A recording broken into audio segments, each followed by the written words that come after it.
Good evening, everyone, and welcome to our Committee of Adjustment meeting for May 13th, 2025. Tonight's agenda was published on the municipal website. And just before I get started, I'll introduce, we have Member Allen, we have Member Clark, Member Little, Member Dubik, and I'm Member McQueen. I will be chairing this evening's meeting. So as I said, again, welcome to the viewing public that's watching us this evening. So I did say that we did have a published agenda that was on the website, and from that, before getting into the applications, I will ask members if they have a pecuniary interest with regards to that agenda. Okay, if one does arise at the time when, if you notice it, you can declare at that time. This public meeting was called to address 2 consents, 3 minor variances, and 1 change of condition request under Section 45(1) and Section 53 of the Planning Act. Can I get a mover and a seconder to approve the minutes of March 11th, 2025, and Committee of Adjustment, and also of the special meeting of April 15th, 2025? Can I have a mover and a seconder, please? Member Little, have a seconder. Member Clark. Are there any errors or omissions in those minutes, or any discussion of those minutes? If not, okay, all in favor of those minutes? That's carried unanimously. Okay, so as I said, we have a few files tonight. So starting off with agenda, agenda item 4.1, and this is an application A04 2025 for Neil Watson. This public meeting is called under Section 45(1) of the Planning Act, RSO 1990, as amended with respect to an application for a minor variance file A04 2025 for Neil Watson. It's affecting lands owned by Carson, William Richard, and Carson and Lindsay. Legal description is part lot 186, concession 1, NETSR, Artemisia, as in R387-135, Grey Highlands, with a civic address of 773319 Highway 10. The notice of this public meeting was mailed by standard class mail on the 29th day of April 2025 to the property owner and to all property owners within 60 meters of the subject property, in addition to all agencies and persons identified in the Planning Act. Under the Planning Act, the applicant, the minister, or a specified person or public body has the ability to appeal the decision of the municipality of Grey Highlands to the Ontario Lands Tribunal. It is important to note that if you wish to be mailed a copy of the notice of decision and you do not live within 60 meters of the subject property, you must provide your request in writing to the Planning Department of the municipality of Grey Highlands. The electronic registration does not represent your written request. Staff can provide direction to you in applying in writing for a request for notice. At this time, the committee will hear a presentation from the applicant or their agent. Madam Secretary Treasurer, is there somebody wishing to speak on this file? Thank you, Chair. The agent, Neil Watson, is in attendance and they will be speaking on the file. Okay, thank you.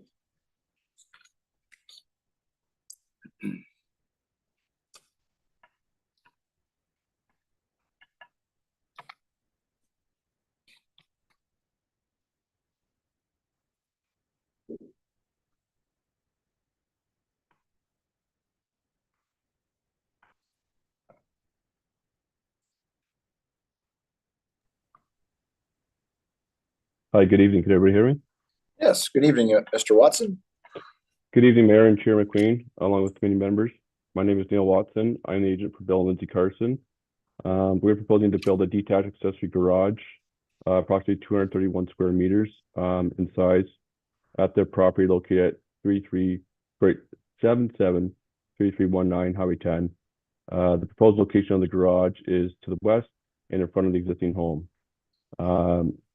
At the subject property, there are limited locations to the pond to the southeast and the overall grading of the property. The proposed location was chosen as it is ideal for the site conditions, such as driveway location, and more importantly, the grading or elevation. We are requesting relief from the required side yard setback of 11 meters, where 15 is required, as well as to permit a detached garage in front of the main building. Okay, anything else?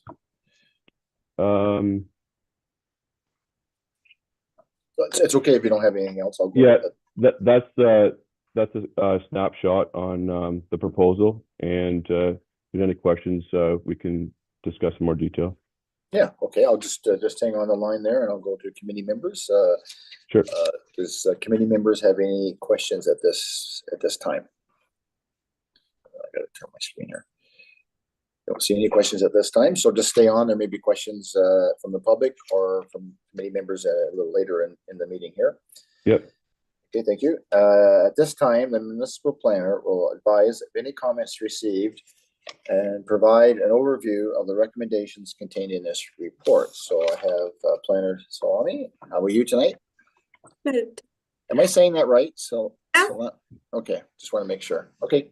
Thank you. So through you, Chair, I'm just going to add a few more detail to the proposal. So it's an approximate 4-hectare parcel of land with a frontage of 206 meters located northeast of Highway 10 and Road 180 with the municipal address 773319 Highway 10. The property is designated as agricultural within the Grey County and Grey Highlands official plan and is subject to the agricultural A1 zone provisions of the Grey Highlands zoning bylaw 2004-50. The property currently contains a single detached dwelling constructed in 1890 and a shed. The proposal is to construct, as Neil mentioned, 213 square meter accessory structure, approximately 2 meters west of the existing dwelling. The proposed structure will maintain the front and rear yard setbacks for accessory structures within the A1 zone. However, the structure will be situated 11.7 meters from the interior lot line to the west and closer to the front lot line within the front yard than the main dwelling.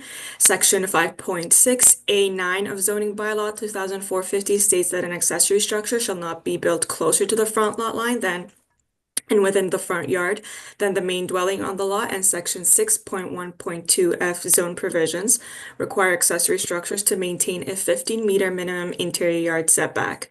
The proposed structure will maintain the appropriate setbacks for accessory structures from the front, east, and rear lot lines. Therefore, the applicant is requesting relief from section 5.6A9 and section 6.1.2F of the zoning bylaw through a minor variance to permit the construction of the accessory structure. In terms of the purpose and effect, the proposed variance seeks relief under section 45(1) of the Planning Act from the Municipality of Grey Highlands zoning bylaw 2004-50 in order to permit the development of an accessory structure. The effect of the minor variance is to provide the following relief. Notwithstanding the provisions of section 5.6A9 of the zoning bylaw 2004-50, which does not permit accessory structures to be located closer to the front lot line than the primary structure on the lot, an accessory structure is permitted to be located closer to the front lot line than the primary structure on the lot. The second relief is notwithstanding the provisions of section 6.1.2F of the zoning bylaw 2004-50, which permits structures to have a minimum interior yard setback of 15 meters in an A1 zone. An accessory structure is permitted to have a minimum interior yard setback of 11 meters. In terms of the comments received, in letter summary, Ministry of Transportation requires all buildings and structures integral to the site be located a minimum of 8 meters from the highway property limit. Based on the proposal, MTO have no concerns with the proposed setback of the garage from the highway property limit. Additionally, MTO's first principle with respect to access is one lot equals one access connection. Therefore, MTO will support one access connection to Highway 10 and require that one of the two existing accesses be removed. An MTO encroachment permit will be required for the removal of one of the existing two accesses. Upon approval of the minor variance, an MTO building and land use will be required prior to construction of the proposed garage. Grey County planning staff have no concerns with the subject application. Environmental services at Grey Highlands have no comments or concerns. Grey Highlands Building Services have no comments or concerns, but are in receipt of a building permit application for this proposed accessory structure. Transportation have no comments or concerns at this time. Therefore, planning staff are of the opinion that the proposal complies with the required test to warrant a minor variance approval, subject to the condition that the applicant obtain the necessary approval and permit from the MTO prior to the issuance of a building permit. Thank you. Well, thank you for that. And I'll go back to you, Mr. Watson. Do you have any questions to our staff's planning report? No, none at all. They've been very helpful. Okay, thank you. Committee members, do you have any questions up to both from the presenter and our planner's report? Okay, at this point then, I will go to the public. Any person wishing to object, support, or have general questions on the proposed minor variance, please indicate and state your name and address. So, Madam Secretary Treasurer, do we have anybody wishing to speak? Thank you, Chair. Anyone currently in attendance wishing to speak on this item can use the raise hand function in Zoom to indicate their wish to do so. If you are connected by phone, you may dial *9 to raise your hand.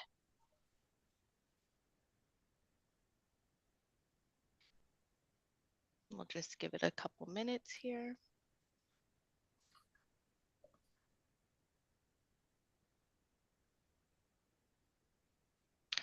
All right, Chair, it looks like no one has indicated their wish to speak on this file.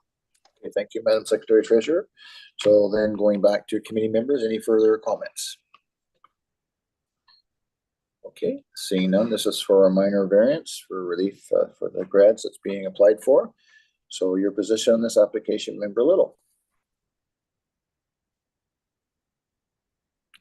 I support the minor variance. Okay, Member Dubik? I support the minor variance. Okay, Member Clark? I support the minor variance. Thank you. Member Allen? I support the minor variance. Okay. As myself, Chair Member McQueen, I also support the minor variance, subject to a 20-day appeal period. If there are no appeals during that time, Mr. Watson, you may proceed with pursuing, I guess, a building permit. So I deem this file as being carried. Thank you, members. Okay. Have a good evening. You as well. All right. So that's moving on then to agenda item 4.2. This is with regards to another minor variance from Don Stevens. This public meeting was called under section 45(1) of the Planning Act, IRS 1990, as amended with respect to an application for a minor variance file A03-2025 for Don Stevens, affecting lands owned by Stevens, Donald, and Rochelle and Brandon Lee. Legal description is lot 19, BLKMPL 582 Markdale, TWGS 91592 Grey Highlands, with a civic address of 123 Main Street West. The notice of this public meeting was mailed by standard class mail on the 29th day of April 2025 to the property owner and to all property owners within 60 meters of the subject property, in addition to all agencies and persons identified in the Planning Act. Under the Planning Act, the applicant, the minister, or a specified person or public body has the ability to appeal the decision of the municipality of Grey Highlands to the Ontario Lands Tribunal. It is important to note that if you wish to be mailed a copy of the notice of decision and you do not live within 60 meters of the subject property, you must provide your request in writing to the Planning Department of the municipality of Grey Highlands. The electronic registration does not represent your written request. Staff can provide direction to you in applying in writing for a request for notice. At this time, the committee will hear any presentation from the applicant or their agent. Madam Secretary Treasurer, do we have somebody wishing to speak on this applicant? Thank you, Chair. The agent, Matt Rapke, is in attendance, and he will be speaking on this file. Okay, thank you.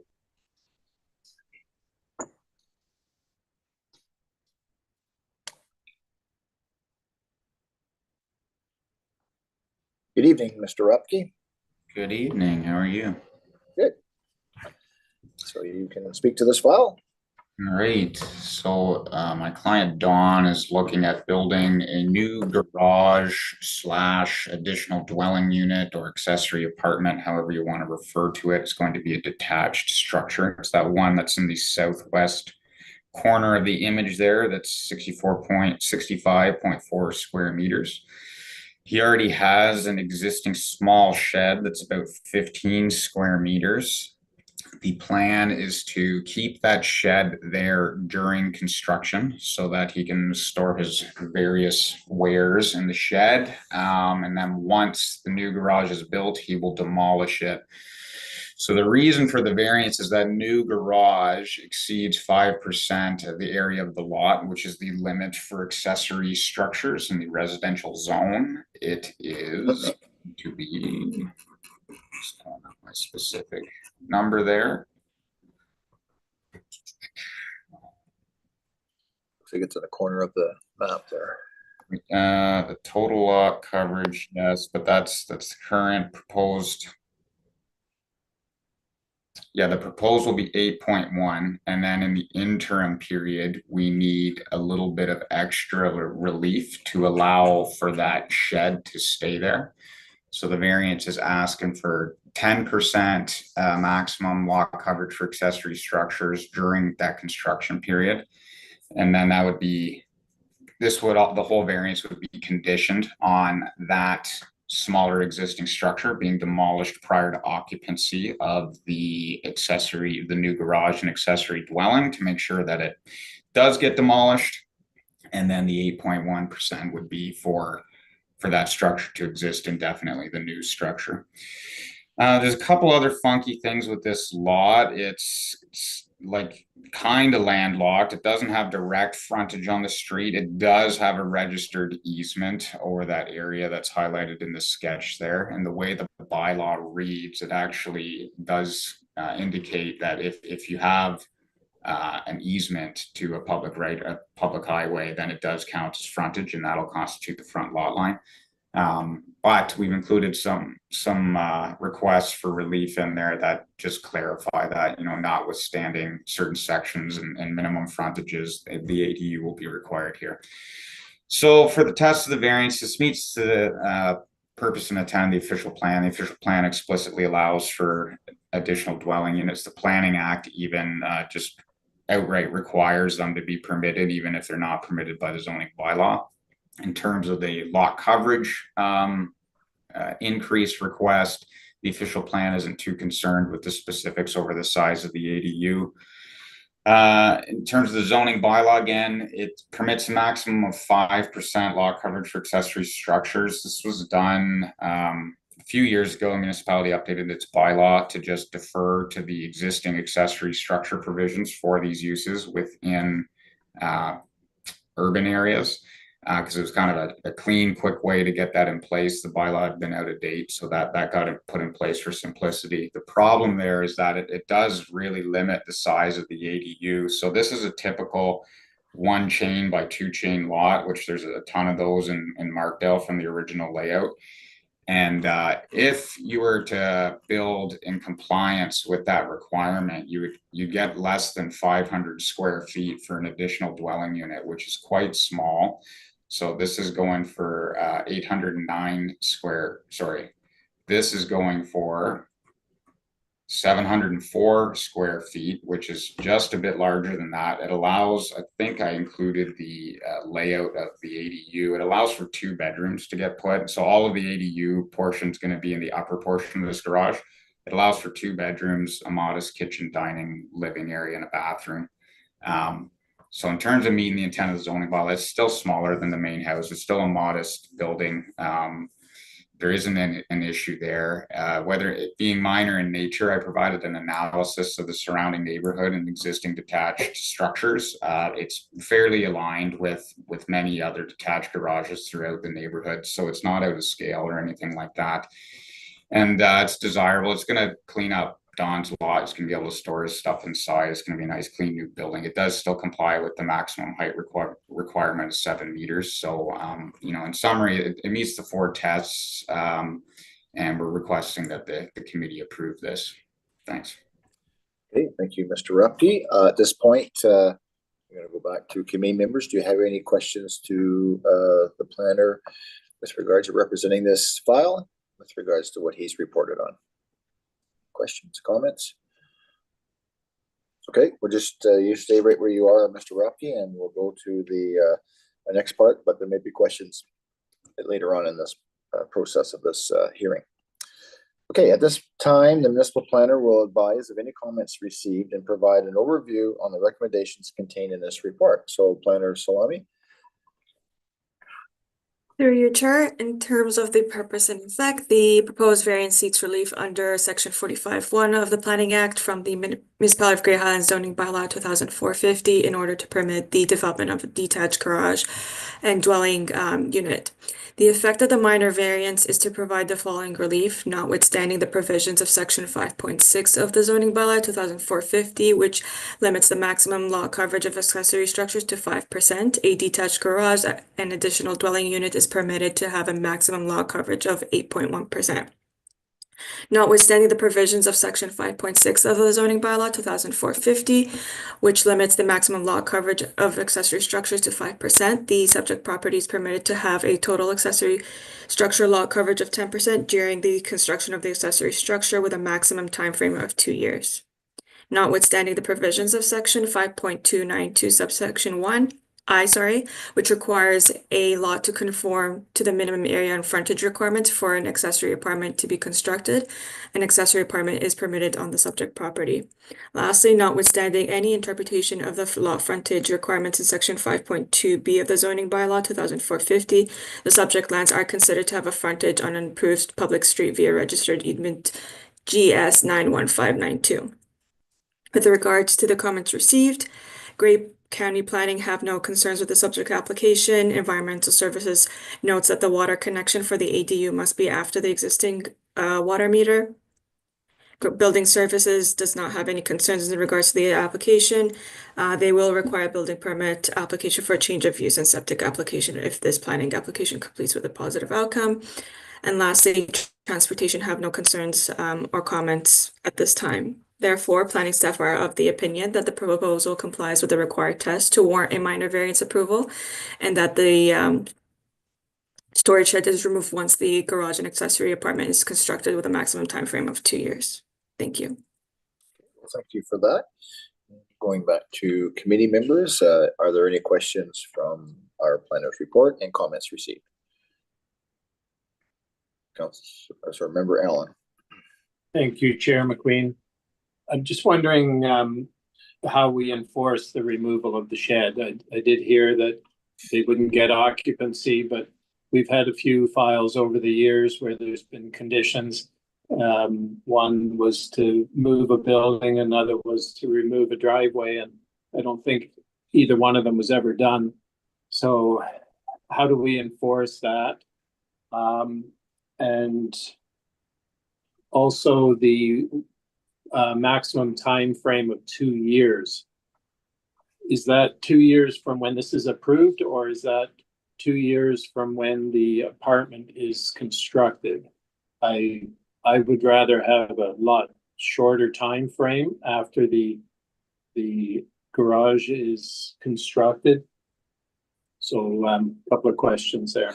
Yep, thank you for that. First, I'll go to Planner Pasha, and then I'll go maybe to the planner representing this file. So Planner Pasha, comments there to Member Allen.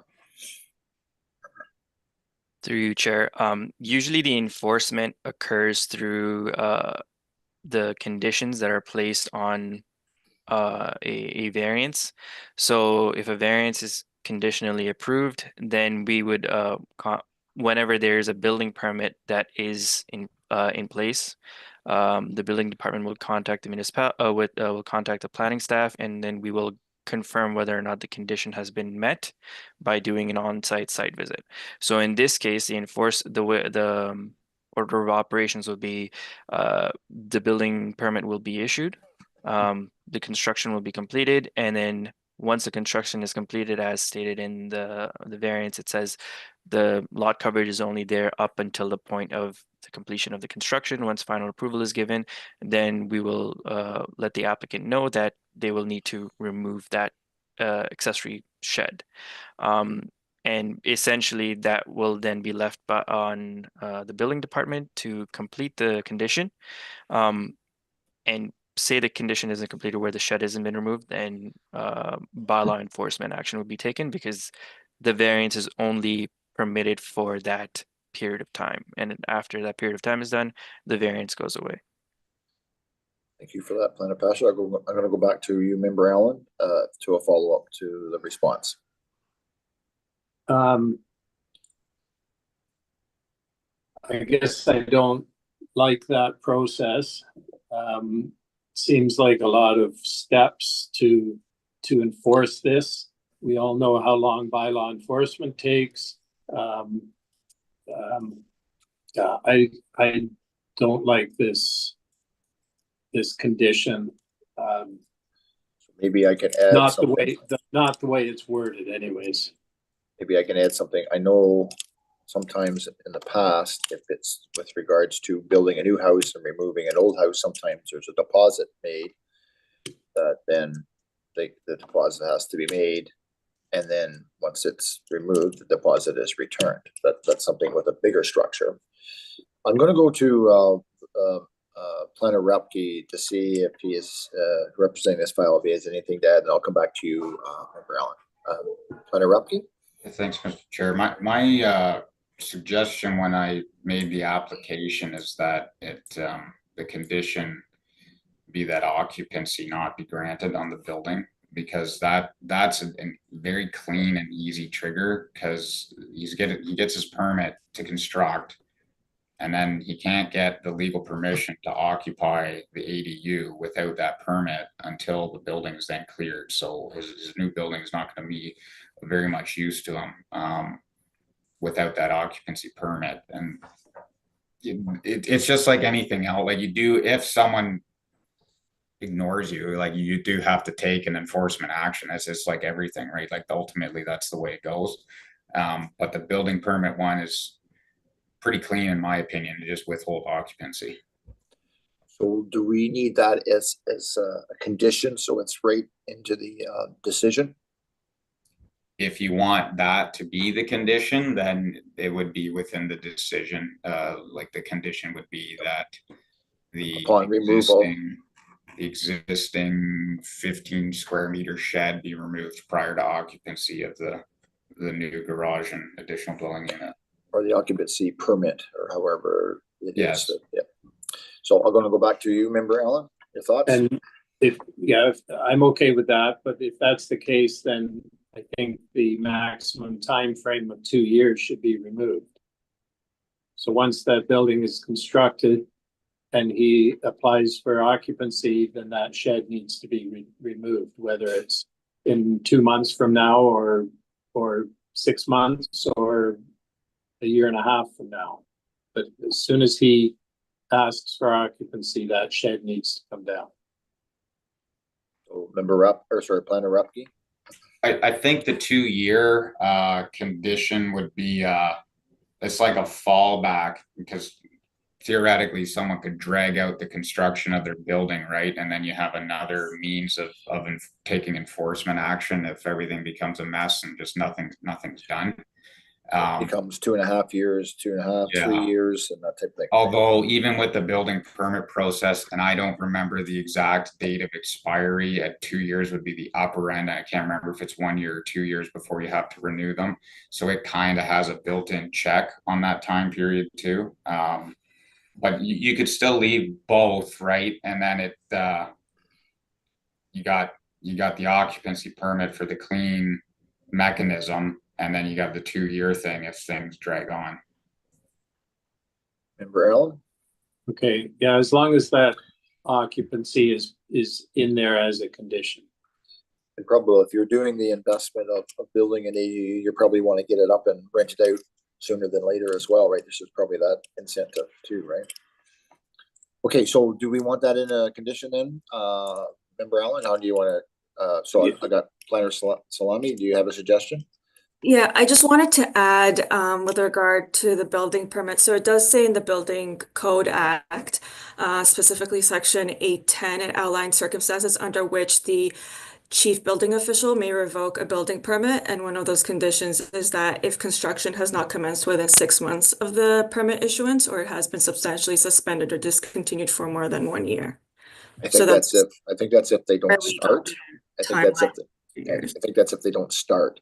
I think once they start, and I think from a building point, they have to keep moving forward, right? And that's where they have the 2 years. And then before the 2 years, they can, once that's done, they can move the shed. So going back to the condition that upon the removal of the old shed has to be removed prior to occupancy to the ADU is permitted, or is there a way to word that?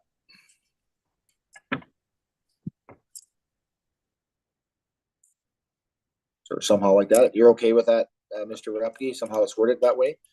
So That'll be fine. Don's planning on having this thing started immediately. The only thing he's waiting for is his variance. His mother-in-law's living in his house with him, and this is where she's going. So he's very eager to get this thing up. we'll hold back any comments there. And so then we somehow it needs to be written into this approval before we have a vote on this and we go to the public. So we'll come back to that for that final condition. Are there any other questions from committee members? Okay, so at this point where you're thinking how the best way, go ahead, Planner Passion. Through you, Chair. I think it would be best if we can place the condition in as a provision of or the relief for the variance rather than it being a condition, Right. where we That's just part of- address the second one where it states that the 10% lot coverage is only viable up until the point where the applicant will require occupancy for the proposed detached garage, rather than it being a condition, because the condition is based off of the variance being approved. And if the condition still stays, technically the variance is not hasn't been approved yet until that condition is fulfilled. I guess going back to member Allen, as long as there's a provision that Yeah. it does trigger that one before the other. Yep. You feel comfortable? So I'm gonna go back to member Allen. Are you okay with that? As a provision versus a condition? I'll take the planner's word that that'll work just as well. Okay. It wouldn't be my first choice, but as long as, right. Yeah, that's fine. Through you, Chair. Okay, thank you. All right, so at this time then, any person wishing to object, support, or have general questions on the proposed minor variance, please indicate and state your name and address. So Madam Secretary Treasurer, do we have somebody wishing to speak? Thank you, Chair. Anyone currently in attendance wishing to speak on this item may use the raise hand function in Zoom to indicate their wish to do so. If you are connected by phone, dial *9 to raise your hand.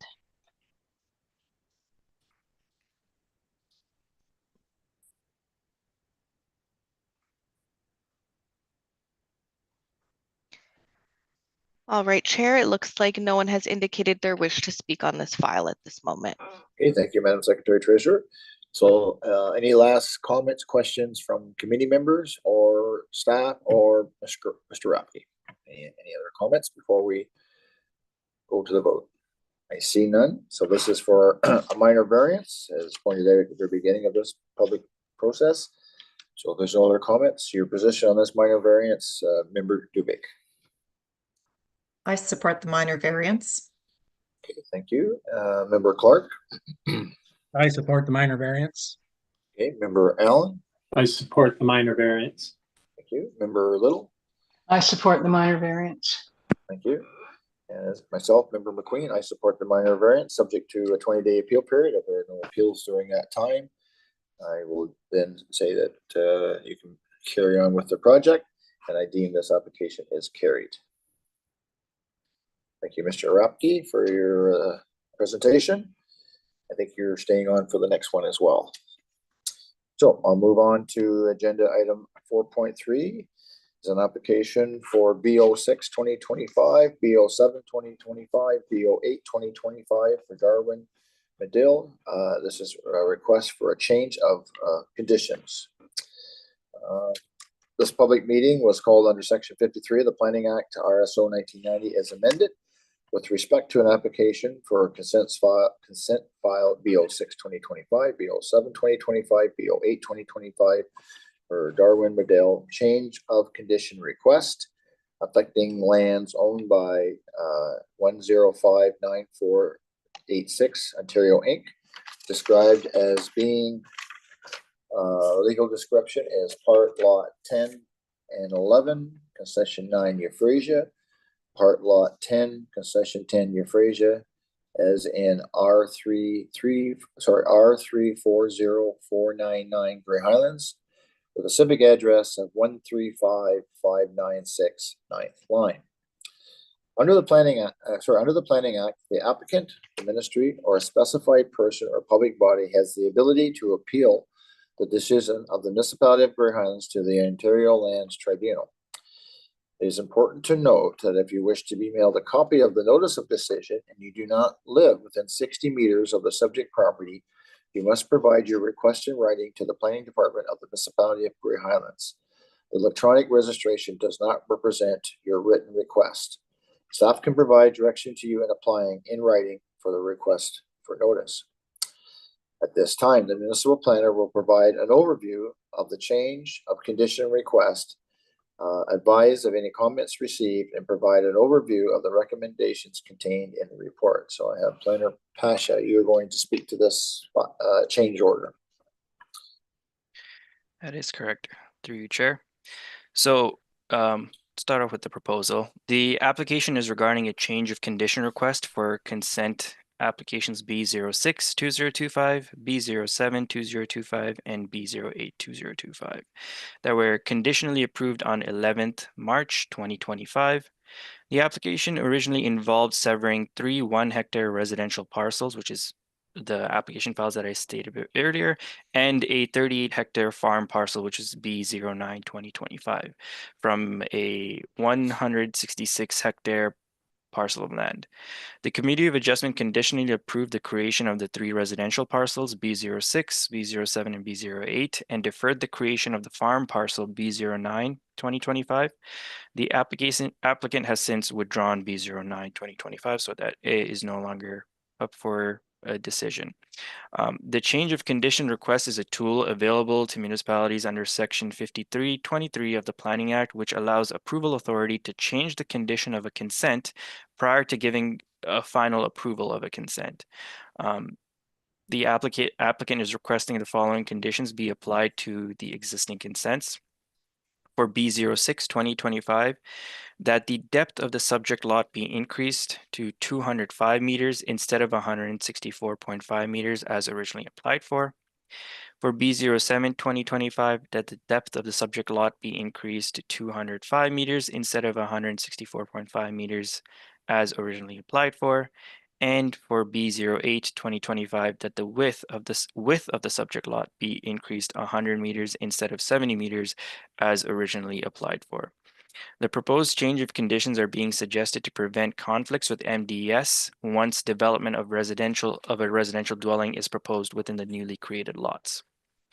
So just going for a little bit of background, applications B06. So hang on, Planner Pasha, are you able to put the new revised map on the screen? So yeah, 1 second. I'm just so everybody can follow along with the changes that are being requested. Yep. Give me 1 second. Sure. The one I'm looking at shows it in red.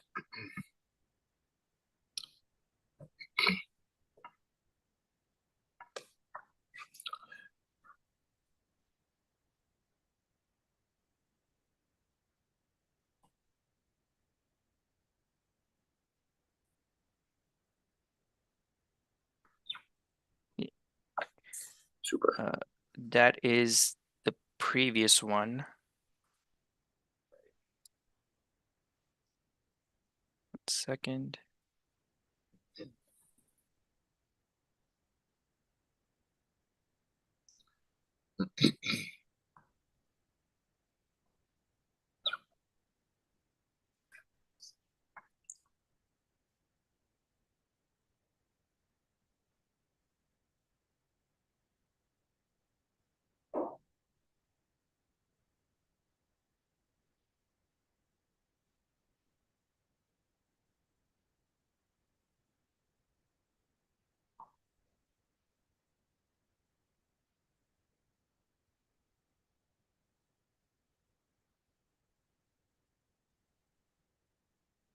So it's page 11 of this report. Renell will be putting up the site plan. Yeah, because it has the old map and the new map. Yeah. Revised and the so, sorry, but I just want to make sure when you're rhyming those numbers off, people can see what you're referring to.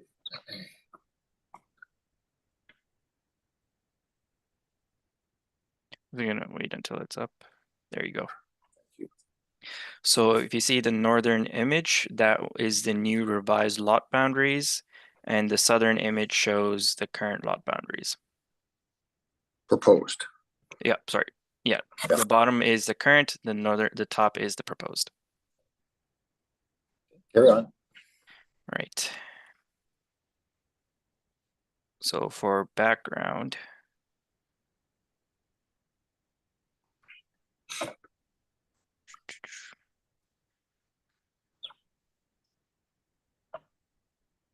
so applications B06, 07, and 08 were approved based on an MDS1 report provided by the applicant's agent, which referenced an unoccupied livestock barn at 135647 9th line.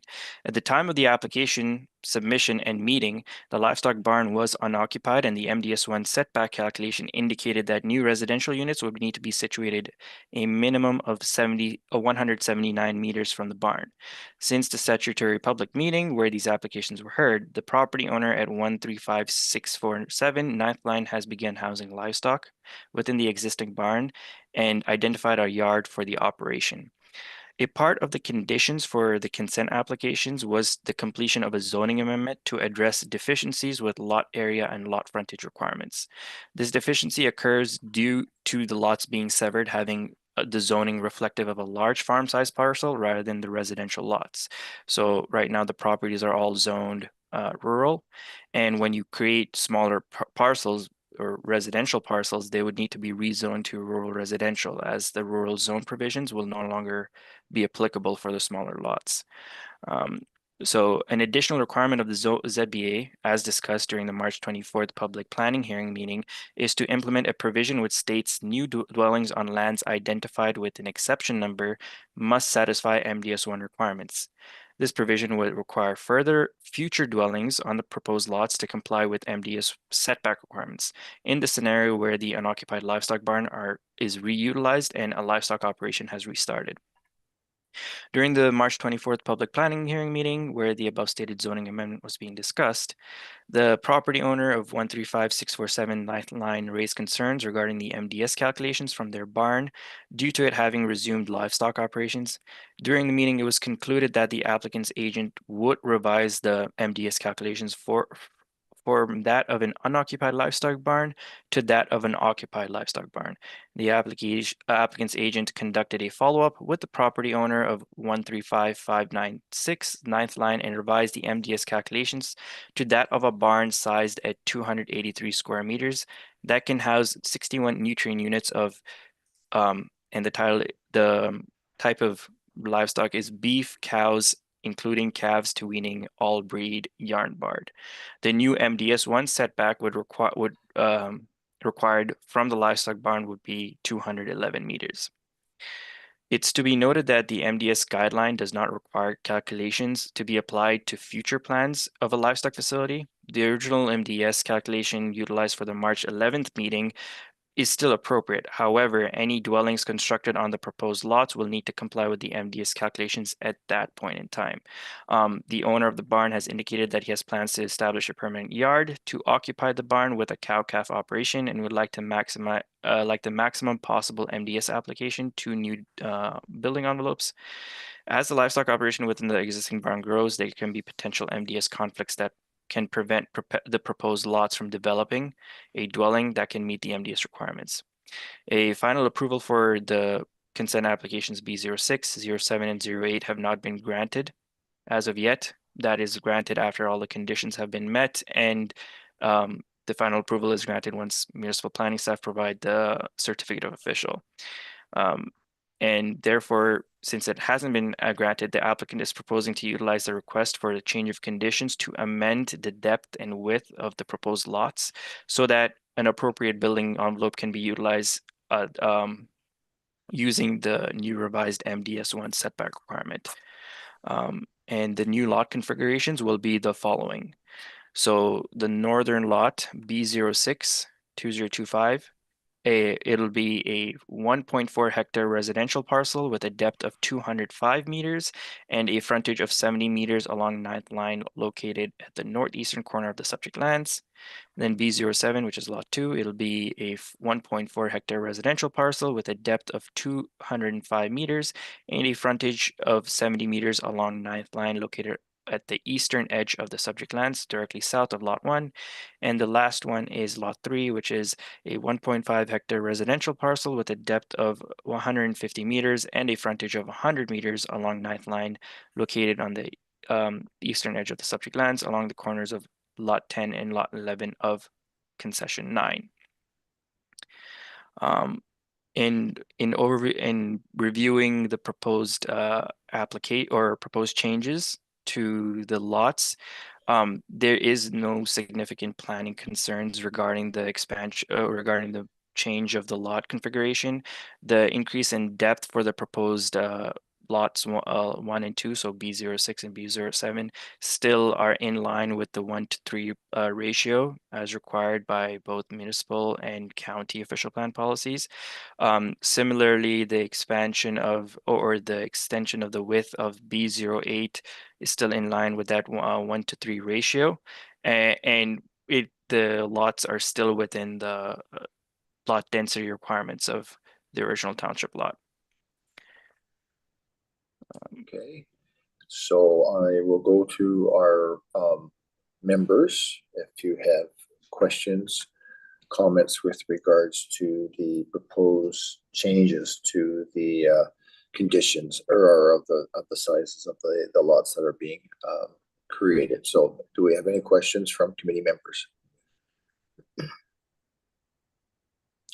I will allow planner or for Mr. Rapke, if you have anything to add.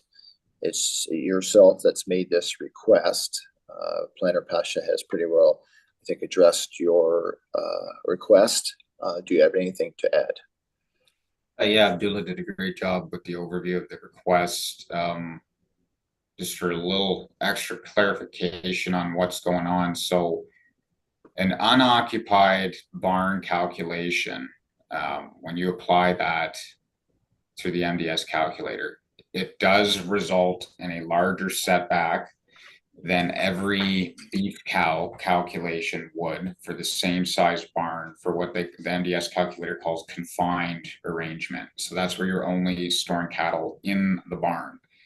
The variable here is the owner across the, and there was no yard at the time. So a yard being a permanent structure, affixed to the barn where the cattle can go in and out. Mayor McQueen would know better than me, but you know, they do the thing. I know that they poop out there. I talked to Amafra. He talked about they're typically a concrete structure where you can scrape the manure off and whatnot and fenced. But it's a permanent structure fixed to the barn. So the owner across the road, he's erected temporary fencing. He's indicated he has plans to make a permanent yard, which is fine. And he can do that without a permit and without triggering any MDS2 consideration. So if he does establish that barn, even if the law creation complies with all of the policy at the time, when someone goes to get a permit maybe a year from now, if the owner has erected a yard and then the MDS calculation applied then increases, because when you apply when you have a yard on a barn, it doubles the capacity of the barn. It does not double the MDS arc, but it does significantly increase it. So to avoid any potential future issue there, we have an opportunity, because this all isn't totally finalized yet. We can just increase the depth of these lots and we can avoid that problem. So this, in a nutshell, then you're saying by your request to increase it will allow the individual to create that yard without causing a conflict with regards to the building and what will be created. Okay, thank you for that. Anything else to add? No. Okay, thank you for that. So committee members, any questions? So I guess procedurally, this is the decision had been made on these 3 lots. And I guess in the sense of further conversations, I presume that Mr. Rapke had with or whatever, how he's presented it, has made this request. So procedurally, this is something sort of unique for our committee. So just procedurally, Planner Pasha, then there will be, what do we need? Do we need a motion? Do we need, or just I go through the vote as I normally do, and just if I ask the members, do you support or deny or defer this, as I go through that same process? Through you, Chair, I believe we would go through that same process. I can restate. I didn't restate the conditions that will now be placed on each one of those lots for the change of conditions. So we would still go through that decision. I'll just go back to the report and I'll restate the recommendation along with the conditions for each one of the proposed consents. Okay, thank you. So the recommendation from planning staff is that the request for the change of conditions be approved, subject to the conditions will be the following: that consent application B06-2025 be approved subject to the following conditions: payment of the outstanding municipal taxes, payment of the $300 approval fee, payment of the $2,000 parkland dedication fee, a zoning bylaw amendment Z04-2025 be passed to rezone the proposed lot from rural to rural residential to facilitate the lot creation, that a reference plan survey that is registered be compiled and a digital and hard copy be filed with the Secretary Treasurer of the Committee of Adjustment, or an exemption from the reference plan be received from the registrar. A draft copy of the reference plan shall be provided to the Secretary Treasurer for review and approval prior to the registration of the survey. And the addition to that the conditions is that the depth of the subject lot be increased to 205 meters instead of 164.5 meters as originally applied for. And this is the next application, that consent application B07-2020. So do I need to do with each one first? So I'm going back to here of, did you just read off, where am I here? Hang on. Did you just read off, which one did you read off there? Did you read off B06? You did B06 right now, right? Yeah, B06. Okay, so I think I should stop, deal with B06 before you move on to B07 and B08. Okay, so right now we're at B06. It was approved, but there's been a request to change as it's been explained by Planner Pasha, to increase the depth. Are there any questions to B06 before I ask for your position on that file? Question I do have is we moving forward, this was done in March, will this be a new set date? Because I think you have to do certain things in 1 year and certain things in 2 years. So will this set a new date? This will set up a new date for the appeal period. Right. Well, appeal period, but also from for the conditions, there's certain things you have to do within 1 year, certain things you have to do within 2 years, or you lose the consent application. So you just answer that. So any questions with regards to B06 2025? Okay, if there isn't, then I'm going to go to your position on that file, and I'm going to go first to Member Clark. Yes, I am in support of the conditions, including the new one. Okay, thank you. And then I'll go to Member Allen. I support the consent with the conditions as read. Okay, thank you. Member Little. I support the consent with conditions as read. Okay, thank you. And Member Dubik. I support the consent with conditions as read. Okay, thank you. And as Chair McQueen, I support the new changes to the conditions, and I will deem this is carried, subject to a 20-day appeal period once the notices have been sent out. So that takes care of B06. So then I'll go to you, Planner Pasha, for B07. That consent application B07-2025 be approved subject to the following conditions: payment of any outstanding municipal taxes, payment of the $300 approval fee, payment of the $2,000 parkland dedication fee, a zoning bylaw amendment Z04-2025 be passed to rezone the proposed lot from rural to rural residential, RUR XXX, to facilitate the lot creation, that a reference plan survey that is registered be completed and a digital and hard copy be filed with the Secretary Treasurer of the Committee of Adjustment, or an exemption from the reference plan be received from the registrar. A draft copy of the reference plan shall be provided to the Secretary Treasurer for review and approval prior to registration of the survey. And then the addition to the conditions is that a depth of the subject lot be increased to 205 meters instead of 164.5 meters as originally applied for. Okay, thank you. Are there any questions from committee members with regards to B07-2025? Okay, if there are not, your position on this application, Member Allen. I support the consent with the conditions as read. Okay, thank you. Member Little. I support the consent with conditions as read. Thank you. Member Dubik. I support the consent with conditions as read. Okay, thank you. Member Clark. Yes, I support the consent with the conditions as read. Okay, thank you. And as Chair McQueen and Member McQueen, I also support the changes with the conditions that have been read out, subject to a 20-day appeal period. Once the notice has been mailed out, if there are no appeals during that time, then you may move forward with the conditions that were read out, and I deem B07-2025 is carried. Okay, the next one is B08-2025, Planner Passion. Thank you, Chair. That consent application B08-2025 be approved subject to the following conditions: payment of any outstanding municipal taxes, payment of the $300 approval fee, payment of the $2,000 parkland dedication fee, a zoning bylaw amendment Z04-2025 be passed to rezone the proposed lot from rural to rural residential to facilitate the lot creation. That next condition, that a reference plan survey that is registered be completed and a digital and hard copy be filed with the Secretary Treasurer of the Committee of Adjustment, or an exemption from the reference plan be received from the registrar.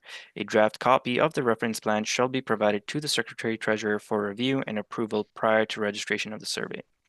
And the addition to those conditions is that the width of the subject lot be increased to 100 meters instead of 70 meters as originally applied for.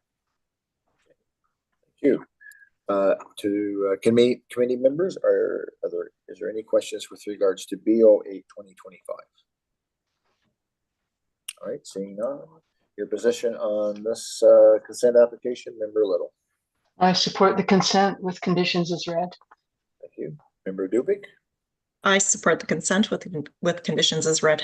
Thank you. Member Clark. Yes, I support the consent with the conditions as read. Okay, thank you. Member Allen. I support the consent with the conditions as read. Okay, thank you. And as myself, Member McQueen, and Chair, I support the B08-2025 as to the conditions that have been read, subject to a 20-day appeal period.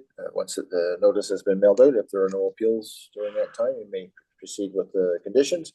I deem B08-2025 is carried. Okay, any last comments?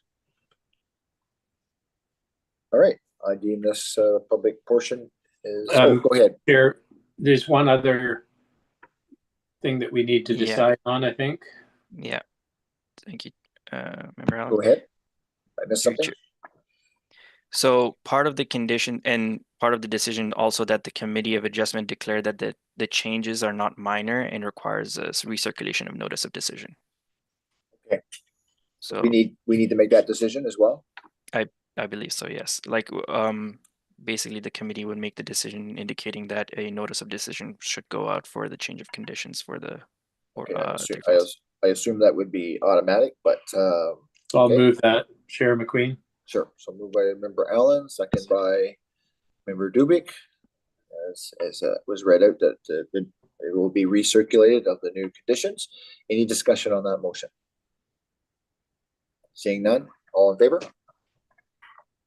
That is carried. Okay, thank you for that. And I deem this part of this agenda is adjourned. So we'll move on to the next item. Is item 4.4. And this is an application B10-2025 for Alexander Jaffray. I hope I'm saying that correct. This is for a consent. This public meeting was called under Section 53 of the Planning Act, RSO 1990, as amended, with respect to an application consent file B10-2025 Alexander Jaffray, affecting lands owned by Highview Poultry Farms Limited and Jaffray, Alexander Robert, and Tara Amber. So the legal description of the subject lands. His legal description is part lot 2122, concession 6 Osprey, as in R519288, TWR 519288, Grey Highlands, with a civic address of 409024 Grey Road 4. And the benefiting lot is legal description is part of lot 22, concession 6 Osprey, as in R326962 ST, R326962 ST, interest in 6326962 Grey Highlands, with a civic address of 409066 Grey Road 4. The notice of this public meeting was mailed by standard class mail on the 29th day of April 2025 to the property owner and to all property owners within 60 meters of the subject property, in addition to all agencies and persons identified in the Planning Act. Under the Planning Act, the applicant, the minister, or a specified person or public body has the ability to appeal the decision of the municipality of Grey Highlands to the Ontario Lands Tribunal. It is important to note that if you wish to be mailed a copy of the notice of decision and you do not live within 60 meters of the subject property, you must provide your request in writing to the planning department of the municipality of Grey Highlands. The electronic registration does not represent your written request. Staff can provide direction to you in applying in writing for a request for notice. At this time, the committee will hear a presentation by the applicant or their agent. So, Secretary Treasurer, do we have somebody wishing to speak to this application? Thank you, Chair. The agent is Matt Rapke, who will be speaking on this file. Okay. Go ahead, Mr. Rapke. The proposal here is to sever a 40.23 meter wide by 18.29 meter deep, which is roughly 740 square meter area. This is a small portion of this parcel, and to merge that with this northeastern one that's shown here. So there's a large parcel, farm parcel, and this little sliver is being severed off of it and merged with the abutting land. You'll see in the map there's a well just to the rear of this residential parcel. That one is owned by that residential parcel. They have an easement for that well. The larger parcel, the 62 hectare lot there, has recently changed hands to a new farmer who's a little more intensive than the previous farmer, so he's cropping a bit closer than had previously been done. So they've spoken with each other. My client has concerns of the proximity of spraying to the well, so they've agreed to just sell this portion from the new farmer to my client to provide a buffer from those agricultural activities. So they've chosen the depth based on provincial guidelines for spraying setbacks. So the lot depth that's being severed is 60 feet deep, and that'll provide the sufficient setback from the well. And it's a nice regular rectangular shape to keep everything neat and tidy. From a policy perspective, we've got a rural designation here. There's no issue with this really. It does exceed the 1:3 frontage to depth ratio. However, in the county plan, it does say if there's justification for that, it's not the end of the world, especially like this isn't making a new lot with this dimension. We're correcting kind of a conflict here that relates to human health. So this would be a valid concern in the eyes of that policy. The only other policy that kind of gets triggered too is the aggregate resources. So there is mapped aggregate here. Again, you can't, like, this isn't a feasible area to extract from anyway. This is a little minor thing, again, to protect human health. So aside from those two elements, that there's a little friction in the official plan policies, this is a fairly straightforward application. The only other thing is this lot isn't actually zoned rural residential, despite being kind of rural residential in nature. So the zoning has to get corrected because the change of the lot fabric won't comply with the minimum lot provisions. Speaking with planning staff, we concluded that the best thing would be to just rezone it to rural residential, give it the appropriate zone. So that'll have to happen should this be approved. I'll leave that there for now, unless there's questions. Okay, well, thank you, Mr. Rupke. And I think if you look at the lay of the land, that house looks like an older home. So probably when it was severed, it because of where the house is had to be that long. Yeah, that no. far back. Right. So, okay. Going back to our screen with everyone from committee members, any questions to the agent representing this application? Okay. I don't see it. You still have time if you have other questions pop up. This time, the municipal planner will advise of any comments received and provide an overview of the recommendations contained in this report. So, Planner Pasha. Thank you, Chair. Just going to reiterate a little bit of the proposal. So the applicant is requesting a consent application to convey a 740 square meter parcel of land from 409-024 Gray Road 4 and 409-066 Gray Road 4 as a lot addition. The 750 square meter parcel will contain the wells servicing 409-066 Gray Road 4 and additional lands that will act as a buffer against any farming activity that could potentially contaminate the existing well. The applicant has also requested a zoning amendment to rezone 409-066 Gray Road 4, as well as the parcel of land subject to the consent from rural to rural residential. The rural residential zone will better reflect the residential nature of the 409-066 Gray Road 4 property and will address the deficient setbacks, lot area, and lot frontage provisions of the existing RU zone on the subject property. Furthermore, many existing non-farm sized lots in the countryside were originally created via consent. When a lot line adjustment is performed to enlarge a lot that was created by consent, the original consent needs to be spoiled in order for to ensure that the two parcels merge together. This can be achieved by issuing a consent cancellation certificate through the Committee of Adjustment. However, a cancellation certificate is not required as part of this lot line adjustment because of the benefiting lot having been conveyed prior without consent and prior to subdivision control. So by conveying the severed parcel to the benefiting lot, should the two pieces merge on, the two pieces will merge on title provided they are put under the same ownership as a byproduct of Section 53 of the Planning Act. So that's the proposal. So in terms of the overview, purpose and effect, consent B10-2025, the lot addition, a 40-meter wide portion of retained land that is 740 square meters or 0.074 hectares in area will be severed and transferred to the benefiting lot as a lot addition. This will effectively reduce the lot area of the retained lot from 62.32 hectares to 62.25 hectares.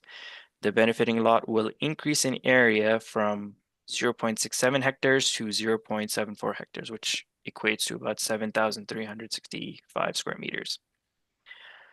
The main policy that we're looking for when it comes to lot line adjustments is whether or not it meets the legal or technical reason or legal or technical definition. And the proposal is meant to bring a well that's servicing a property onto the property that it's servicing. So it comes under the definition of legal or technical reason. The lot is not being enlarged to an overly extended amount, and there's also a buffer being created through the lot boundaries that will prevent any contamination of the well from spraying activities from the neighboring lot.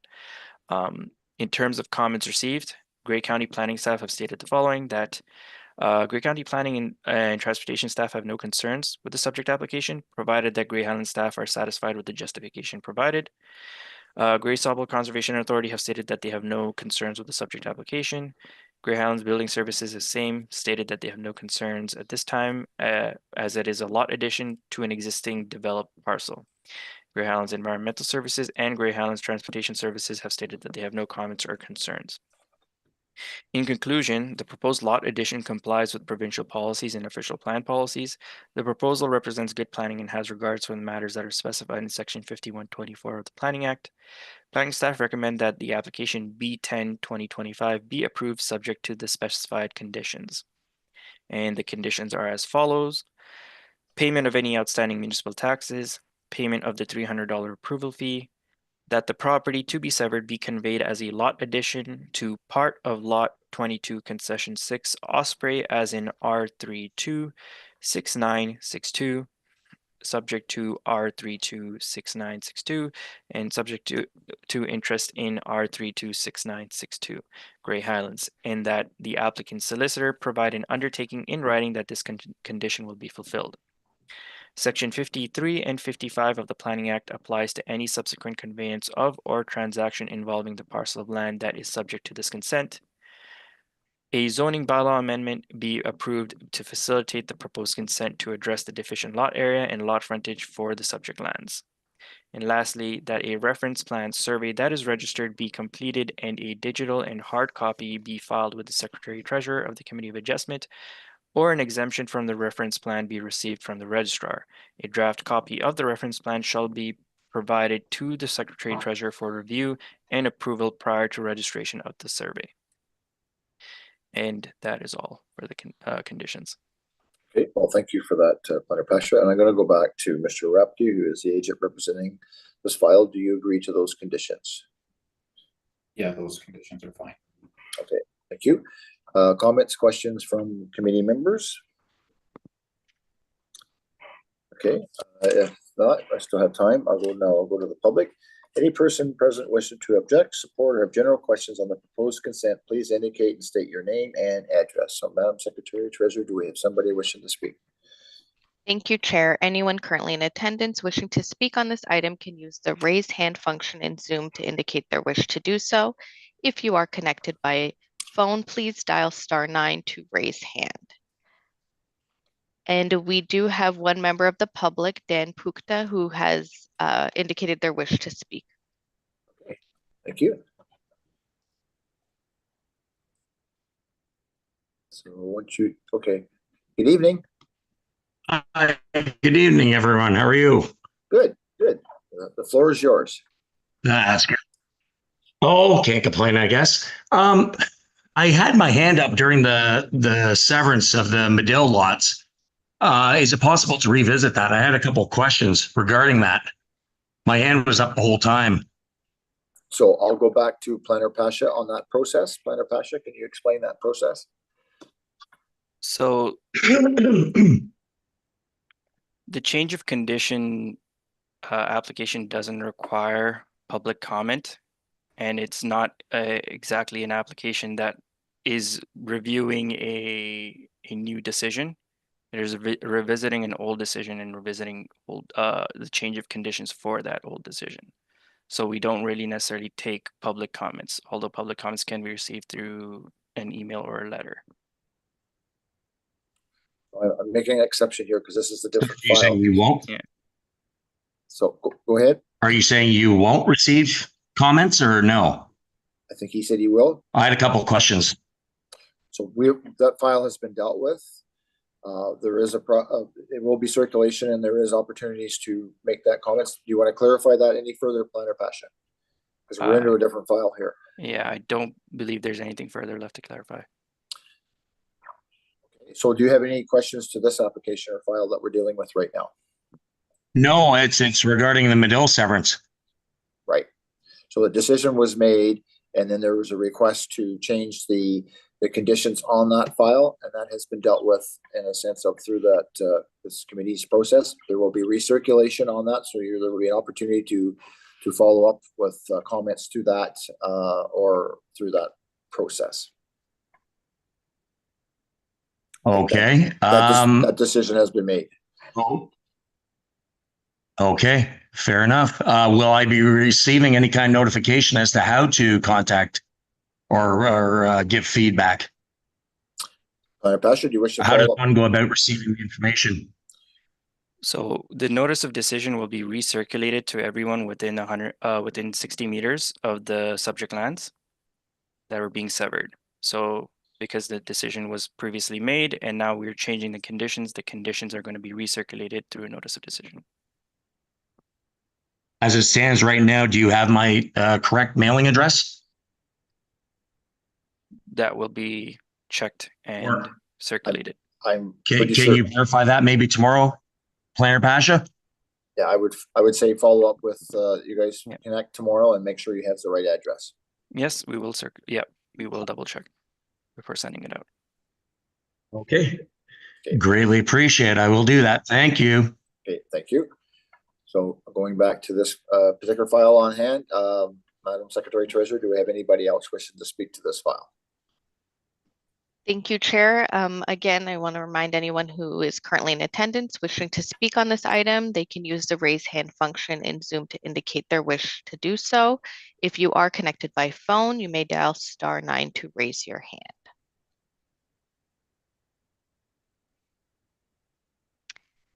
And currently at this moment, Chair, no one has indicated their wish to speak on this file. Thank you for that. Then I'll go back to committee members. Any further questions, discussion on this file that's being asked for a lot adjustment?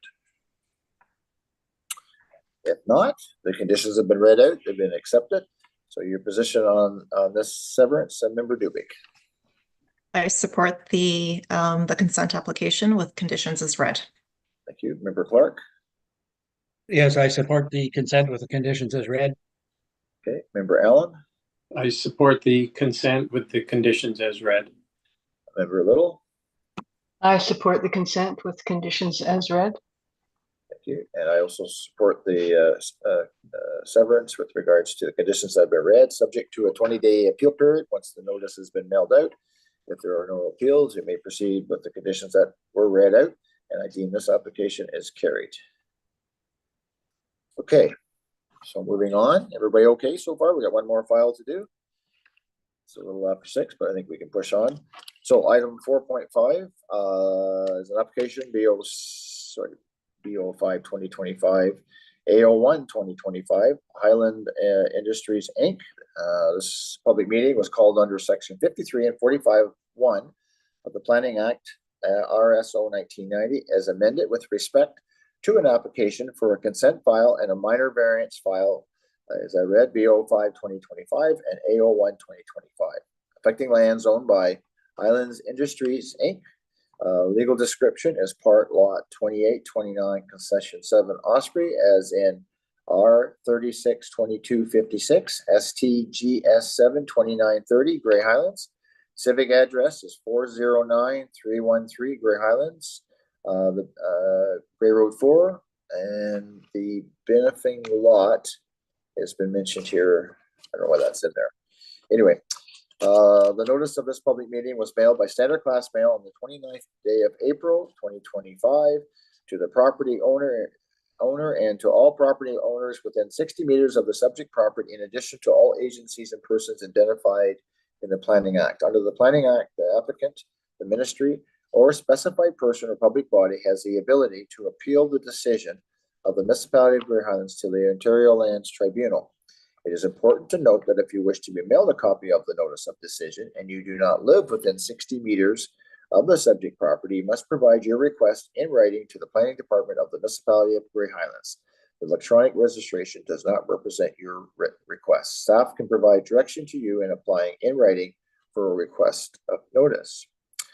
Planner Pasha, did you want to speak to this file before I go to the applicant or the agent? You Chair, yes. There was an unfortunate clerical error by planning or by me. We weren't able to send out notices to all properties within 60 meters of the subject lands. The property was only or the notices were only sent out to half the properties that are within 60 meters of the subject lands. This is due to the property having 2 roll numbers. We only selected one of the roll numbers while we were doing the mailing labels. So essentially the recommendation when we get to it will be a deferral to the next available committee of adjustment meeting. And once it goes to the next, and that's when the decision will be made. However, for now, we will still be proceeding with the application as is. So proceed with the applicant or their agent. Yeah. Okay, thank you for that clarity. At this time, the committee will hear a presentation by the applicant or their agent. Madam Secretary Treasurer, do we have somebody here wishing to speak to this file? Thank you, Chair. We do have the agent, Christine Loft, in attendance, who will be giving the presentation on this file. Yeah, she just all of a sudden appeared. Good evening. Thank you. Thank you, Christine Loft, acting on behalf of the applicant. So I do just have a brief PowerPoint. Planner Pasha had contacted me today, so I was aware of the notice issue. So thank you. So the address is 409313 Gray Road 4, Municipality of Grey Highlands. Next slide. So the proposal is for a consent and a minor variance. The property is 68 hectares in size with a frontage of 439 meters. There is an existing residence, barn, and outbuildings located in the westerly corner. Adjacent lands, the property is adjacent to Brewster Lake or residences associated with Brewster Lake. And to the south and the west are agricultural uses. Next slide. So the proposal is the severed lot is proposed to be 41 hectares in size with a frontage of 130 meters, and the retained is, I'm just checking here because there was a slight. So the severed, I actually had sent an updated slide, but that's why I was hesitating. I apologize. So the severed lot is 27.5 hectares and the retained is 41 hectares. And then we're requesting a minor variance, A01, and that request is to vary the provisions of 6.3.2, subsection A, which is lot frontage from a required 150 meters to a proposed 130 meters. Next slide.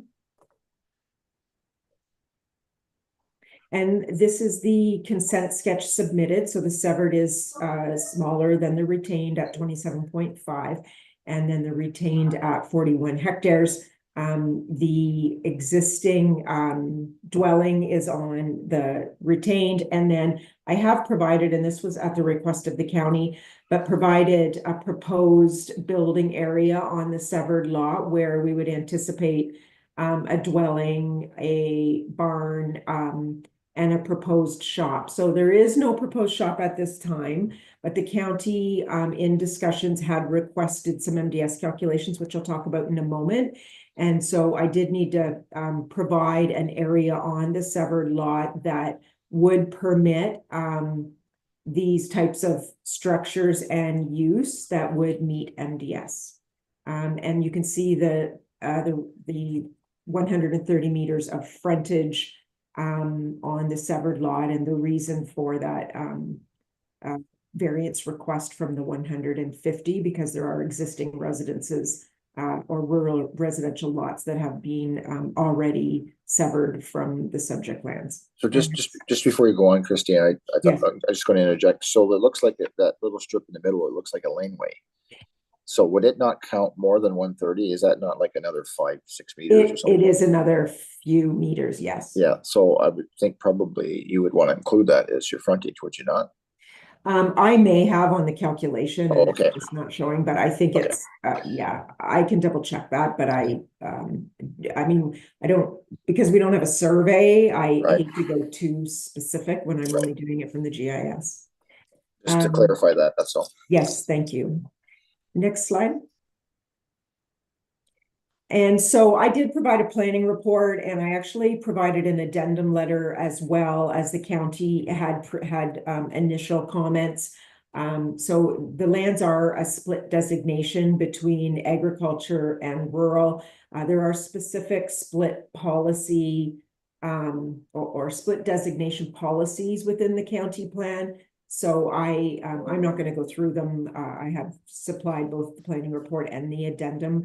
But in my opinion, the proposal does meet the policies of the rural and the agricultural designation. Obviously, committee is aware that the prime ag policies are the critical ones in terms of not or remaining at the 40 hectare lot area, and so the retained lands, which is the prime ag, is retained at the minimum of the 40 hectares. And I'll just go next slide, please. So part of the initial comments from the county were calculations on MDS 1 and MDS 2. So these are just initial calculations on MDS 1, only dealing with the severed lot. And there were some county comments on a type A land use versus a type B land use.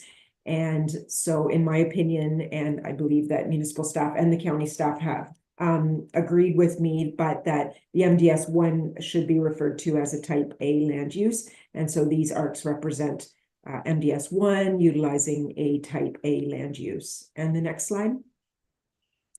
So as committee is aware, MDS 2 is actually not applicable in terms of a severance. MDS 2 is calculated when there is a construction of a new or enlarged barn, livestock facility, or manure storage. However, county did want to review a proposed building envelope in terms of whether this can be an operational farm in the future. And so I did calculate MDS calculations, MDS 2 calculations, and utilizing a type B land use because of the Brewster Lake residences. So these are the ARCs calculated from each of what would be considered sensitive land uses. And so we've come up with this general building envelope that would be outside of the MDS 2 ARCs. So certainly there could be a home anywhere on the property that meets the zoning. But this is really just to show that the severed parcel could be an operational farm parcel. Next slide. Just the zoning. So the lots do meet the zoning requirements for both the severed and the retained, other than the minimum lot frontage of 130 meters for the severed lot.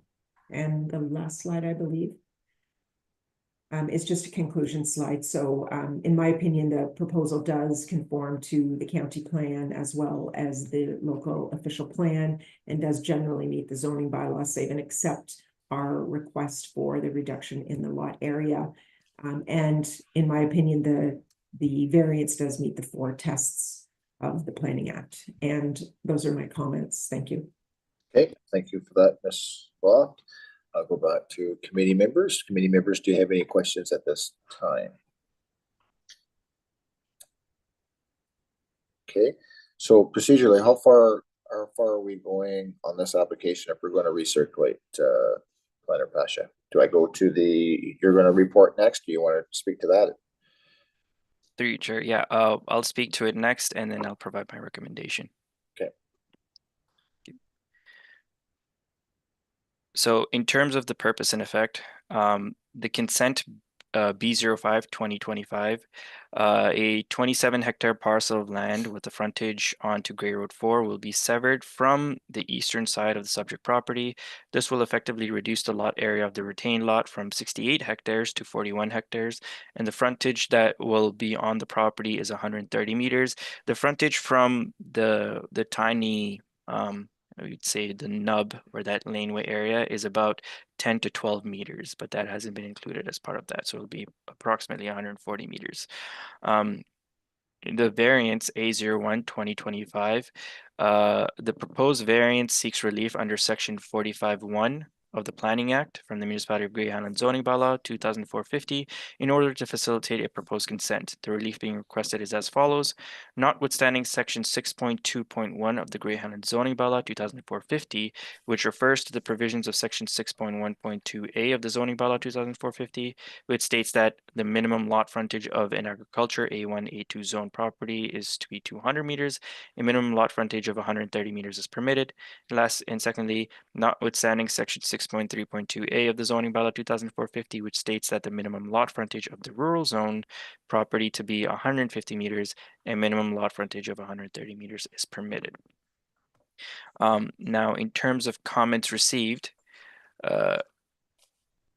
Grey Highlands planning staff or comments received from the Grey County planning staff stated that the provided an entrance permit is applied for once the consent has been finalized. County planning staff have no concerns with the subject application. And county ecology staff have reviewed the proposal and have no concerns with the application. Grey Sawville Conservation Authority has stated that they have no objections to the proposal for the described minor variance and consent application or the associated development. Greyhounds Building Services have stated that they have reviewed the severance request and have no concerns with the severance. I note there are 2 proposed barns, 1 on each lot. The barn building permit applications will require to have an nutrient management study as part of the application, and all applicable law will be required to be met at the time of application. Greyhounds Environmental Services have stated that they have no comments or concerns, and Greyhounds Transportation and Public Services have stated they have no comments or concerns. In conclusion, due to the Planning Act requirements of notice not being met for the proposed for the subject application, planning staff recommended deferral so that a new notice can be sent out within so with the 20-day notice period, or to all surrounding neighbors within 60 meters of the subject lands, and that this application be brought forward again to the committee meeting in June. June, okay. So then are you suggesting then we stop here? Do we need to, because the next step of this process would be go to the public for public comment, but it's going to be a little bit unfair if there's been a lot of people that haven't been circulated to make those comments. So are you suggesting then that this would pause then to the June meeting? Well, how do we stop this, or where do we go from here? I believe we could take public comments, or we could defer the public comments until the next Committee of Adjustment meeting. Because in my mind, if we're not making a decision on this tonight, so then when we get to the next meeting, you're going to have to do a presentation, and then you're going to have to do your point plus the conditions that are going to be here. So I can go to the public to get initial comments from what has there, but to limit it, because we will be coming back in June. So maybe, to be fair, we've gone through this part. I can maybe do that with the understanding that we are coming back to this file in June, because maybe if there are comments received tonight that could maybe help make no difference for the June meeting, but then it's always good to have public input before you get to that point. So I will do that then. The conditions, you didn't read off the conditions, but you want to read it? Yeah, why don't you do that, and then it's complete. Okay. So the conditions of the consent application B05 2025, what it was supposed to state, be approved subject to the following conditions: payment of outstanding municipal taxes, payment of the $300 servants approval fee, payment of the $2,000 parkland dedication fee, a minor variance to be approved to address the deficient lot frontages to facilitate the lot creation, that a reference plan survey that is registered be completed, and a digital and hard copy be filed with the Secretary Treasurer of the Committee of Adjustment, or an exemption from the reference plan be received from the registrar. A draft copy of the reference plan shall be provided to the Secretary Treasurer for review and approval prior to registration of the survey. Okay, and I guess to you, Ms. Loft, at this point, do you agree to those conditions? Yes, thank you. Okay. So at this point, I think we will need a motion that we are deferring this file from committee. But at this point, I'm going to suggest we will go to the public right now to get some initial comments. So, Madam Secretary Treasurer, is there somebody wishing to speak in favor or opposed or have general questions? And I got to pick up my pen because I dropped my pen. Thank you, Chair. Anyone currently in attendance wishing to speak on this item can use the raise hand function in Zoom to indicate their wish to do so. If you are connected to the meeting by phone, you may dial *9 to raise your hand.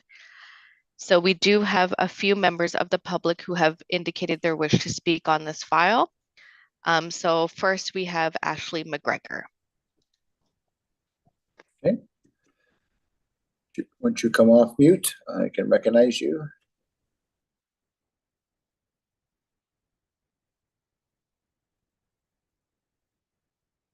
Oh, you're just off there. You're on again. You're on mute.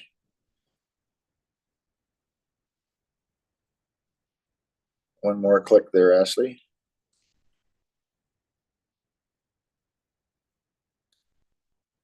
You're still on mute. You did come off mute there for a second.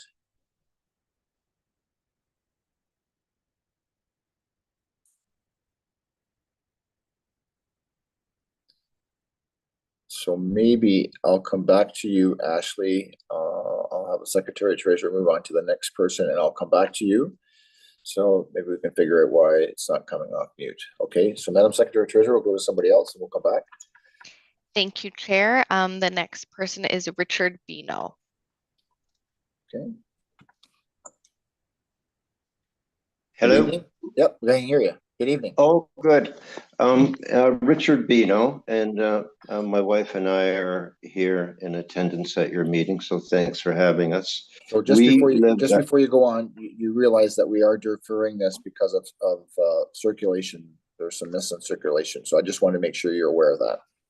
Oh, yes, I heard that, and we're very thankful for that it's going to be recirculated, because I just wanted to reiterate and emphasize that not even 24 hours ago, we live at 124 Lakeview Road.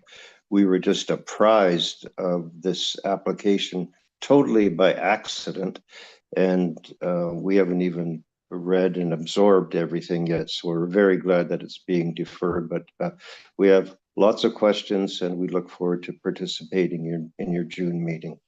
And just on that, I guess I'm going to suggest that because we're sort of partially through a public meeting, Ms. Loft or Planner Pasha, are you at that state of getting comments back at this point, or is that something, this is sort of unique? So I don't know if there's a process.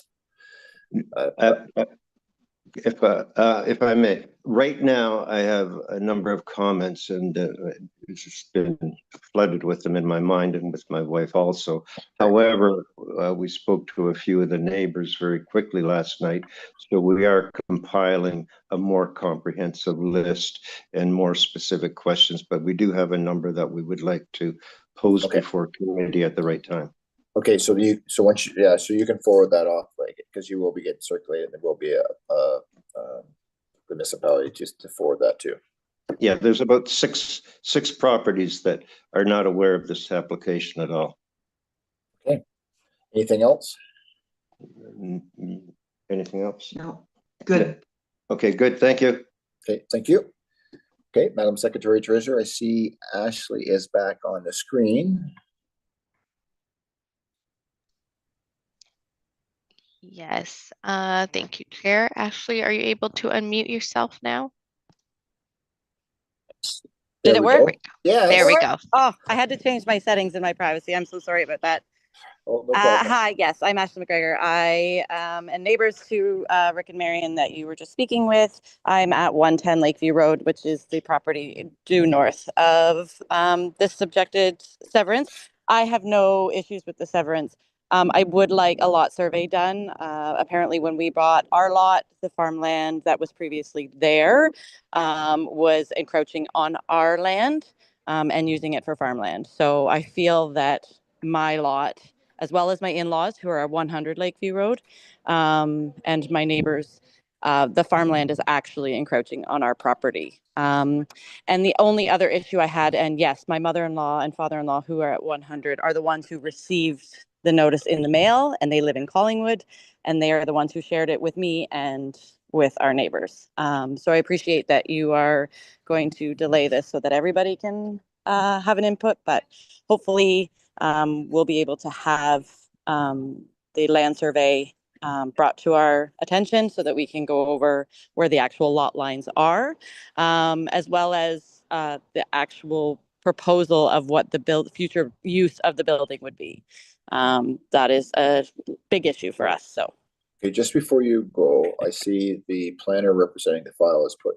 Ms. Law, if you put your hand up, did you have a question or comment? Thank you. Through the chair to Ms. McGregor. So a reference plan, like a survey, is required, and I can tell you that we typically only want to survey the lesser amount of land. So whether that would be the severed or the retained. But my understanding is that you would abut the severed parcel, which is the lesser acreage. So it definitely would be the severed lot that we would survey. So I think your want of us to have a survey to define the line would be, it would be that would be our preferred lot to survey anyway. Perfect. So. That's wonderful. Thank you. And just the proposal of what the future use of the building is. is of concern. Okay, at this point, it's for the it's for a separate parcel, and there has been indicated a building envelope. I don't know, Ms. Lough, if you want to speak to the future part of it, I don't know. I'll leave that. Yeah, through the chair to Ms. McGregor. I mean, at this time, it's only an application for consent. It is for a farm parcel. So there would be a proposed home.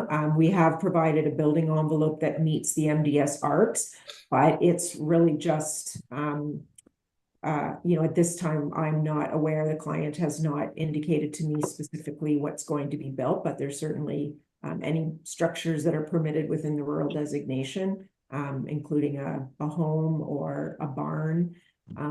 Accessory structures could be constructed on the property. And you're probably interested in on-farm diversified uses, which that would require additional planning applications. So it wouldn't be permitted as part of this consent. I mean, you could have anything from a winery to a marijuana farm. So I just want to have those things clarified before they're allowed to be built.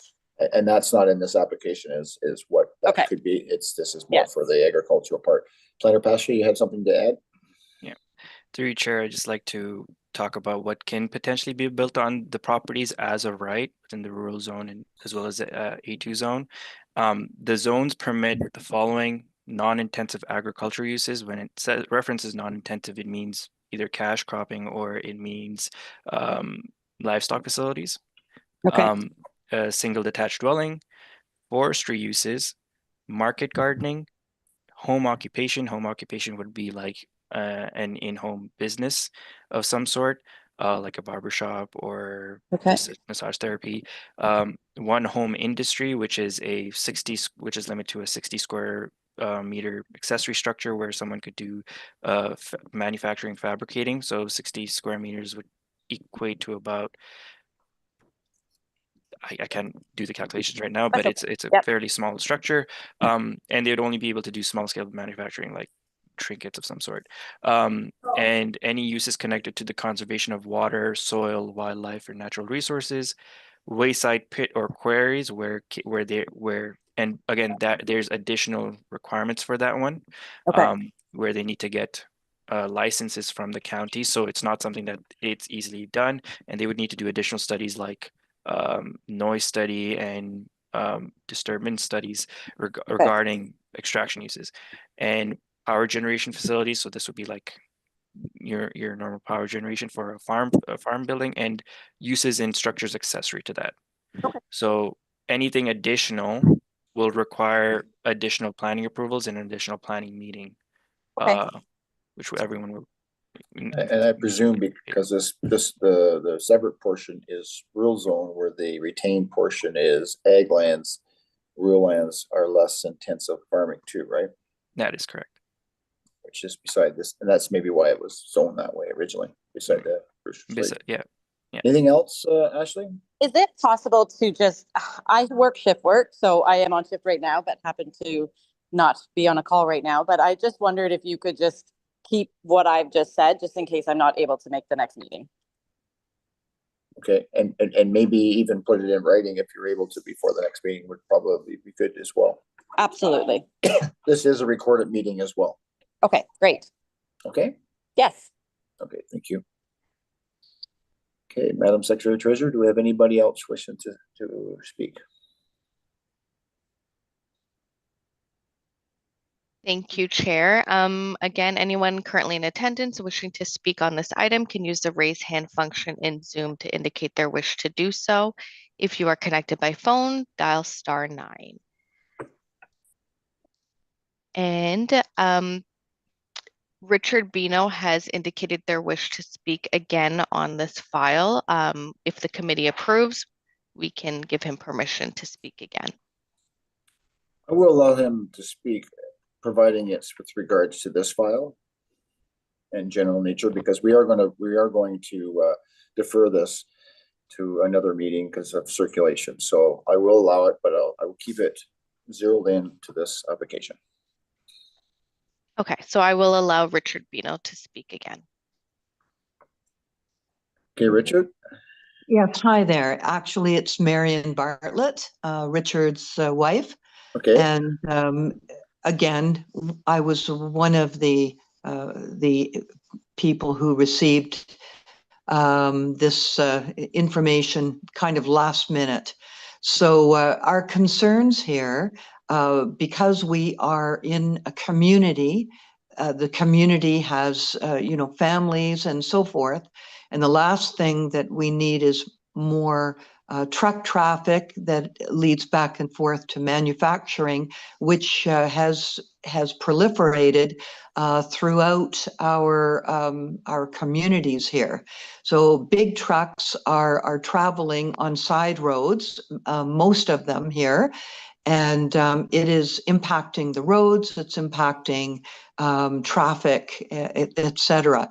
So that is my concern and the concern of a number of neighbors, that we don't want to see an agricultural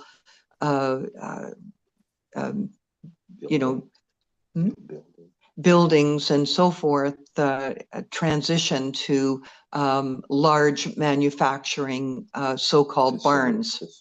So the application right now is not for that, and I think it was explained, is right now it's creating a building envelope, right? Looking at creating separating the two farms, and but as it was mentioned, if that process was to be initiated, there would be a separate process that would look at that and follow through. Mm-hmm.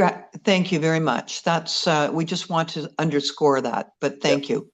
Okay, thank you. And again, this meeting is recorded, so. Okay, thank you for that. Madam Secretary Treasurer, do we have any other comments? Thank you, Chair. Once again, I want to remind everyone who is in attendance, if you are wishing to speak on this item, to use the raise hand function in Zoom to indicate your wish to do so. If you are connected by phone, you may dial *9 to raise your hand.